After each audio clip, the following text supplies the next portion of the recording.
हाय सांग मैंने Karma return everything आउ गोटे स्टोरी मुझे कहवाक चाहिए जोटा कि मो रियल लाइफ रे घटी। तो कौन है ना गोटे मोर गोटे सांग को गोटे गप शुणी प्लस टू रे सेटा मु भी जन शुणी मुझे जानी एटा सत कि मिछ। तो कौन है ना गपटा हूँ कि श्रीकृष्ण को नागी सुदामा सब भजा चाउल चाउल भजा आणिक आसे। तो श्रीकृष्ण को सब दिए। तो दिने कौन है ना बहुत जोरे मेघ पवन है। तो श्रीकृष्ण आ सुदामा दिज गछ को चढ़ीगले। गज चढ़ीगले सुदामा गछ उपर अच्छी श्रीकृष्ण तलू अच्छा। तो कौन है तो राति होगला सी फेरी पाइले जंगल घर को। तो राति रहीगले। तो जो भजा जोड़ा थिला सुदामा पाखे सुदामा देखला कि मुझे जदि कृष्ण को दौची ताले मते हबनी मते भोक कर। तो सी जहाँ भजा जोड़ा थिला से सब नुचेकी चोबेकी खाइला। नुचेकी चोबेकी खाइला पर श्रीकृष्ण को शुभिला कि कौन गोटे साउंड सुदामा कौन कि खाऊँ।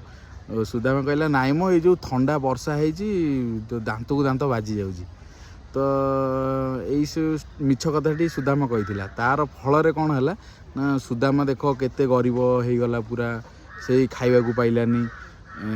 तापर श्रीकृष्ण पाखु जाइथिला तांको स्त्री कथार धन संपत्ति पाइबापी किसी कहवाई असुविधा विषय रे। तो तापर से न मागिकी भी श्रीकृष्ण तांकर बंधुत्वर मर्यादा रखिले बंधुर सम्मान देले सेवा कले। तापर घर को आसिक देखला बेलू कि हूँ पूरा धन हो जाए घर फर बड़ घर धन संपत्ति परिपूर्ण हो जाए घर। तो कथाटा है कि सुदामा कहीं से जो धन संपत्ति पाइले ना सी जी दिन देते चाउल श्रीकृष्ण को तार भी फल अच्छी ना कर्मर फल। तो सी फल पाइले आ गरीबी कहीं ना सी जो दिन को नुचेकी खाई देते से कि से गरीबी समयटा को अतिबाहित कले। तो ये स्टोरीटा मु कहीकि मो सांग को प्लस टू रे ता फेसवाश ता बॉडी स्प्रे तो ता आम घरे एत पैसा पठाती घरे पैसा बहुत पठाती पैसा सब ता पैसा ब्रेकफास्ट करवा बाहर जाकि खाइबा ये हूँ मोर से ही सांग प्लस टू निर्मल। तो कथा हूँ कि कर्मर फल। तो मुझे जो गपटी सत कि मिछ मुझे जानी कि मुझे सेयार कर खाई। तो तार फल आज कौन भोगुची मु।